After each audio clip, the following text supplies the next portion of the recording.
Hello welcome to race. আমরা আগের ভিডিওতে আমরা ভিটামিন চ্যাপ্টারের প্রথম পার্ট করেছিলাম, যেখানে ভিটামিন A, D, E কে আমাদের আলোচনা করা হয়েছিল। আজকের আমরা বাকি অংশটা আমরা কভার করব। তাহলে দেখো, প্রথম আমরা যে ভিটামিনটা আলোচনা করছি সেটা হচ্ছে ভিটামিন সি। আজকে আমাদের মূল বিষয়গুলো হবে যে জলে দ্রবণীয় ভিটামিনগুলো নিয়ে আমরা জানবো। তো ভিটামিন সি এর রাসায়নিক নাম কী হচ্ছে? ভিটামিন সি এর রাসায়নিক নাম হচ্ছে অ্যাসকর্বিক অ্যাসিড। আর এটা একমাত্র ভিটামিন যেটা হচ্ছে ম্যাক্রো ভিটামিন। বাকি যত আমাদের ভিটামিন হয় সবগুলো মাইক্রো ভিটামিন। ম্যাক্রো আর মাইক্রো বলতে কী বোঝায়? যে পদার্থগুলো আমাদের শরীরে খুব কম পরিমাণে প্রয়োজন হয় সেগুলোকে বলা হয় মাইক্রো, আর যেগুলো আমাদের শরীরে একটু বেশি পরিমাণে দরকার হয় সেগুলোকে বলা হয় ম্যাক্রো। তো এটা হচ্ছে একমাত্র ভিটামিন যেটা ম্যাক্রো ভিটামিন, যেটা আমাদের শরীরে বেশি পরিমাণে প্রয়োজন হয়। এবারে এর ফাংশন কী কী, এটা আমাদের শরীরে কী কী হেল্প করে? তো এটা আমাদের ইমিউনিটি বুস্ট করতে হেল্প করে। ইমিউনিটি বা যেটাকে আমরা বাংলায় বলি অনাক্রম্যতা আমাদের বৃদ্ধি করতে সাহায্য করে। তাছাড়া অ্যান্টিঅক্সিডেন্ট হিসাবে এটা কাজ করে। আগের দিন আমরা ভিটামিন ই পড়ানোর সময় বলেছিলাম অ্যান্টিঅক্সিডেন্ট বলতে কী। তাছাড়া কি হয় যে আমাদের যে ক্ষত স্থান বা উন্ড হিলিং করতে এটা সাহায্য করে। কিভাবে? যে এটা কোলাজেন প্রোটিন তৈরি করতে সাহায্য করে। কোলাজেন প্রোটিন আমাদের উন্ড বা ক্ষতস্থান হিল করতে বা ওটাকে ঠিক করতে সাহায্য করে। তাছাড়া আমাদের শরীরে যে আয়রন আছে, আয়রনের অ্যাবজর্পশনে এটা কাজে লাগে। আয়রন থেকে আমরা কি জানি যে আমাদের হিমোগ্লোবিন তৈরিতে আমাদের আয়রন লাগে। হিম মানে ওখান থেকে আয়রন আসছে। তো আয়রন আমাদের প্রয়োজন হয়, তাহলে আয়রন যেহেতু অ্যাবজর্পশনে হেল্প করছে মানে কি আমাদের হিমোগ্লোবিন তৈরি করতেও সাহায্য করে। এবারে দেখো, ভিটামিন সি এর অভাবে আমাদের কি কি রোগ হয়। এখানে একটু পিডিএফটাতে একটু প্রবলেম হয়ে গেছে, তাও আমি বলে দিচ্ছি, এটা স্কারভি রোগ। ভিটামিন সি এর অভাবে স্কারভি রোগ হয়। স্কারভি রোগ কি? এখানে কি হয়, এখানে মূলত আমাদের যে গাম বা মাড়ি থাকে, দাঁতের যে গোড়া থাকে, সেখানে কি হয় যে রক্তবার হয়, ব্যথা হয়, ব্যথা বেদনা হয়। তাছাড়া অ্যানিমিয়া হয়। অ্যানিমিয়া আমরা একটু আগেই জানলাম যে ভিটামিন সি আমাদের হিমোগ্লোবিন তৈরিতে সাহায্য করে। তো হিমোগ্লোবিন বা রক্তে লোহার অভাবে অ্যানিমিয়া হয়। তাছাড়া আমরা কি জানি যে ভিটামিন সি ইমিউনিটি তৈরি করে বা অনাক্রম্যতা তৈরি করে। অনাক্রম্যতা যদি আমাদের শরীরে না থাকে তাহলে কি হয়, একাধিক রোগ আমাদের শরীরকে আক্রমণ করতে পারে। তো এটা যদি ভিটামিন সি এর অভাব হয় তাহলে আমাদের একাধিক রোগে আমরা আক্রান্ত হতে পারি। তাছাড়া আলসার ডিজিজ হতে পারে। এবার আলসার ডিজিজটা কি? আলসার ডিজিজটা মূলত আমাদের পাকস্থলী ও ক্ষুদ্রান্তের প্রথম অংশ, যেটাকে আমরা ডিওডিনাম বলি, সেখানে যে আস্তরণটা থাকে সেই আস্তরণটা যদি ক্ষয় হয়ে ওখানে ঘা বা কোনো ইনফেকশন হয়ে যায়, সেই প্রবলেমটাকে আলসার বলা হয়। এবারে দেখো কোথা কোথা থেকে আমাদের ভিটামিন সি পাওয়া যায়। তো ভিটামিন সি সাইট্রিক জাতীয় ফুড থেকে পাওয়া যায়। সাইট্রিক মানে যেটা হচ্ছে টক জাতীয় ফুড, সেগুলোতে আমরা পাই, যেমন লেমন, আমলা, অরেঞ্জ, গ্রিন চিলি মানে কাঁচা যে লঙ্কা হয় তাতেও ভিটামিন সি পাওয়া যায়। তাছাড়া র মিল্ক মানে যেটা গরম করা হয় না, বা দুধের যে একদম কাঁচা দুধটা, কাঁচা দুধ থেকে আমরা ভিটামিন সি পেয়ে থাকি। আর বয়েলড মিল্কে কিন্তু ভিটামিন সি থাকে না। কেন থাকে না? মনে রাখবে এখানে একটা নতুন পয়েন্ট, যে ভিটামিন সি হচ্ছে হিট সেন্সিটিভ ভিটামিন, অর্থাৎ কাঁচা দুধে থাকে কিন্তু যখন ওটাকে গরম করা হয় তখন সেটা নষ্ট হয়ে যায়। বা কোনো খাবারে যদি ভিটামিন সি থাকে আর সেটাকে যদি গরম করা হয় তাহলে ভিটামিন সিটা নষ্ট হয়ে যায়। এবারে দেখো, আমরা নেক্সট যে ভিটামিনটা নিয়ে আমরা জানবো সেটা হচ্ছে ভিটামিন বি কমপ্লেক্স। আমরা কি জানি যে ভিটামিন বি এর আন্ডারে অনেকগুলো ভিটামিন পড়ে।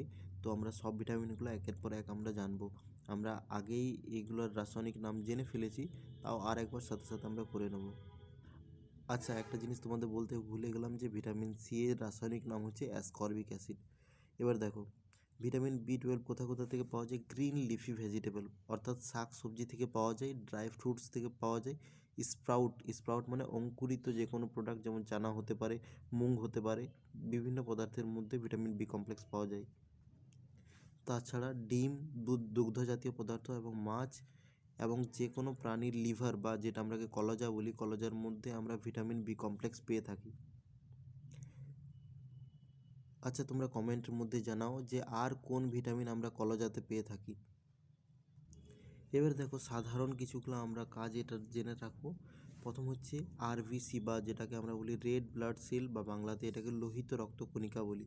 তো লোহিত রক্তকণিকা তৈরি করতে আমাদের কোন কোন ভিটামিনটা কাজে লাগে? ভিটামিন বি কমপ্লেক্সের মধ্যে একটা হচ্ছে B7 যেটা বায়োটিন বলি, B9 যেটা ফলিক অ্যাসিড এবং B12 যেটা হচ্ছে সায়ানোকোবালামিন।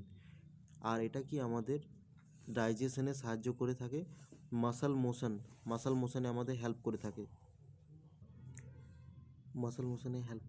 মাসাল মোশন যদি আমাদের রেস্ট্রিক্ট হয় তাহলে অনেক ধরনের প্রবলেম হতে পারে, যেমন বিভিন্ন ইনজুরি হতে পারে। তাছাড়া কোষ্ঠকাঠিন্য রোগ যেটাকে কনস্টিপেশন হয়ে থাকে। তাছাড়া মাসল মোশন ঠিকঠাক না হলে আমাদের বিভিন্ন শরীরে আঁকড়ান ধরনের টাইপের হয়ে যায়, আমাদের মাসলে বিভিন্ন ব্যথা হয়।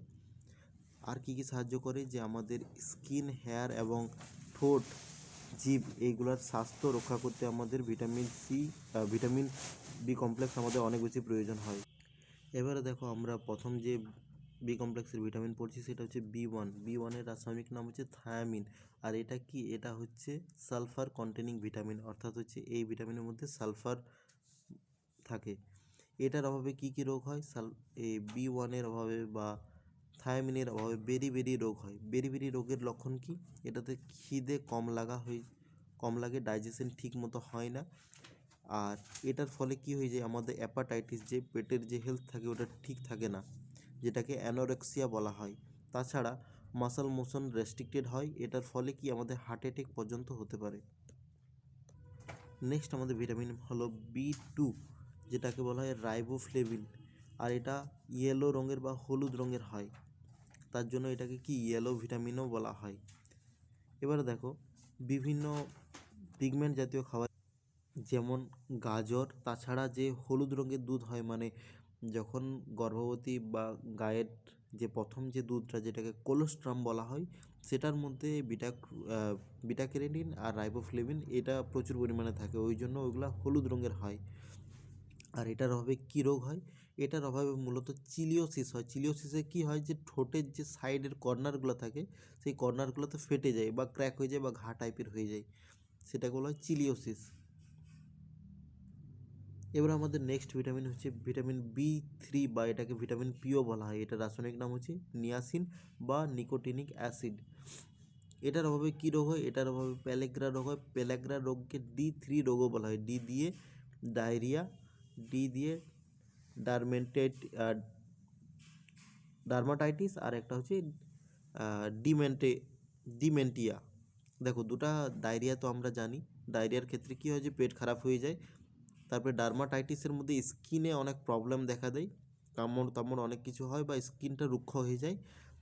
আর ডার্মেন্টাইটিস, এখানে কি হয়ে যায়? ইমোশন অনেকটা কমে যায় আর মেমোরি পাওয়ার অনেকটা লস হয়। আমরা আগেই যেমন পড়েছিলাম যে ভিটামিন এর অভাবে ফার্টিলিটি বা যেটা বান্ধত্ব হয়, সেরকমই আমাদের বি ফাইভকে বলা হয় প্যান্টাথেনিক অ্যাসিড। প্যান্টাথেনিক অ্যাসিড আমাদের যে ফার্টিলিটির উপর কাজ করে। এটার অভাবে কি কি প্রবলেম দেখা যায়? এটার অভাবে হোয়াইটনিং অফ হেয়ার, মানে চুল সাদা হয়ে যায়। আর ইনফার্টিলিটি হয়, মানে যেটা বান্ধাত্ব হয়ে যায় বা বাচ্চা প্রসব করার ক্ষমতা মানে ক্ষতি হয় ওটা তো। নেক্সট হচ্ছে আমাদের ভিটামিন B6 এর রাসায়নিক নাম হচ্ছে পাইরোডক্সিন। আর এটার অভাবে কি হয়? এটার অভাবে আমাদের ঘুমের প্রবলেম দেখা দেয়, আমাদের ঠিকমতো ঘুম হয় না, মেজাজটা খিটখিটে হয়ে যায়। আর ড্রিম ফরমেশন, মানে যে স্বপ্ন গঠন, সেটাতেও প্রবলেম দেখা যায়। তাছাড়া মাসল মোশন রুদ্ধ হতে গেলে কী হবে? মাসল ক্র্যাম্প দেখা যাবে। আর কি? অ্যানিমিয়া হয় এটার অভাবে। আমরা জানি অ্যানিমিয়া বা রক্তাল্পতা যেটা আমরা বলি। নেক্সট আমাদের কাছে ভিটামিন আছে ভিটামিন B7, যেটাকে বলা হয় বায়োটিন। আজকাল দেখবে বায়োটিনের অনেক বেশি সাপ্লিমেন্ট নেওয়া হয়, এটাকে ভিটামিন Hও বলা হয়। এটা কি আমাদের স্কিন আর হেয়ার গ্রোথের জন্য অনেক বেশি ইম্পর্ট্যান্ট হয়। নখ, চুল এগুলোর মানে গ্রোথ বা এটা ঠিক মতন নার্চার করতে এই ভিটামিনটা অনেক বেশি কাজে লাগে। তো এটার অভাবে কি হয়? এটার অভাবে লস অফ হেয়ার হয়, মানে চুল ঝরে যায়, অ্যানিমিয়া রক্তাল্পতা হয়, আর ডার্মাটাইটিস মানে স্কিনের অনেক ধরনের প্রবলেম হয় বা ত্বকটা খসখসে হয়ে যায়। নেক্সট হচ্ছে আমাদের ভিটামিন B9, এটাকে বলা হয় ফলিক অ্যাসিড। আর ভিটামিন M বলা হয় এটাকে। এটার অভাবে কি কি হয়? এটার অভাবে আমাদের বডি কি করে? যে আমাদের বডি ঠিকমতো ব্লাড তৈরি করতে পারে না, যার ফলে অ্যানিমিয়া হয়। তাছাড়া ডেভেলপমেন্ট, মানে যে বাচ্চার যে এমব্রায়ো অবস্থা বলতে কোনটা বোঝায়, যে গর্ভ অবস্থায় বাচ্চা থাকে তো তাকে এমব্রায়ো বলে বা ভ্রূণ বলে। তো সেই অবস্থায় ব্রেনের ঠিকমতো বিকাশ হয় না, আর সেই ঠিকমতো বিকাশ না হওয়াকে বলা হয় ফ্রেজাইল এক্স সিনড্রোম। যেটা হয় কি ভিটামিন বি9-এর অভাবে। ভিটামিন বি9কে বলা হয় ফলিক অ্যাসিড। এটা হচ্ছে আয়রন কন্টেনিং ভিটামিন। যে কোনো দেখবে আয়রন ভিটামিনে মানে ফলিক অ্যাসিডের উল্লেখ থাকে, তো ফলিক অ্যাসিড বলতে আমাদের এই ভিটামিন বি9কেই বলা হয়। নেক্সট আমাদের ভিটামিন হচ্ছে ভিটামিন বি12। এটাকে বলা হয় সায়ানোকোবালামিন। আর এটাই একমাত্র ভিটামিন যেটা আমরা কোনো উদ্ভিদ সোর্স থেকে পাই না, জেনারেল কোনো উদ্ভিদ সোর্স থেকে পাই না। মূলত এক ধরনের শৈবাল হয়, সেই শৈবাল থেকে ট্যাবলেট বা ক্যাপসুল বানিয়ে যারা ভেজিটেরিয়ান হয় তারা এই ভিটামিনটাকে ইনটেক করে। তাছাড়া যারা মাংস খায়, ননভেজ হয়, তারা তো অ্যানিমেল সোর্স থেকে এটা পেয়ে যায়। আর এটা কি হচ্ছে, এটা একমাত্র কোবাল্ট কন্টেনিং ভিটামিন। এর আগে আমরা সালফার কন্টেনিং ভিটামিন পেয়েছি বি1 আর বি7, এটা হচ্ছে আমাদের কোবাল্ট কন্টেনিং ভিটামিন। তাছাড়া আয়রন কন্টেনিং ভিটামিনও আমরা পেয়েছি। এটা কি করে যে আমাদের বডিতে আয়রন অ্যাবজর্ব করতে হেল্প করে, ফলে কি এটার যদি অভাব হয় তাহলে আমাদের অ্যানিমিয়া রোগ দেখা যায়। আগের দিন তোমাদের একটা আমরা অ্যানাউন্সমেন্ট করেছিলাম, ওটা আরেকবার বলে দিচ্ছি, যে আমাদের immense vision channel DS dream for success educational ইনস্টিটিউটের সাথে মার্জার করেছে। আর আমাদের একটা অফলাইন ব্যাচ আনা হয়েছে, যেটা পুরুলিয়াতে দুলমিতে আমাদের এটা খোলা হয়েছে। তোমরা যারা এই ব্যাচে ভর্তি হতে চাও তারা কমেন্ট করতে পারো, বা কমেন্ট সেকশনে নাম্বার দেওয়া হবে, সেই নাম্বারে তোমরা কন্ট্যাক্ট করতে পারো। আর ভিডিওটা এতক্ষণ ধরে দেখার জন্য অবশ্যই তোমাদের ধন্যবাদ। নতুন যারা আছো অবশ্যই ভিডিওটাকে সাবস্ক্রাইব করে নেবে, আর অ্যাজ ইউজুয়াল লাইক, কমেন্ট এবং শেয়ার করো। কোথায় কি প্রবলেম আছে সেটা তোমরা কমেন্টের মধ্যে জানাও। কোনো জায়গাতে অসুবিধা থাকলে তার উপরে ভিডিও আনা হবে তাড়াতাড়ির মধ্যে। নমস্কার।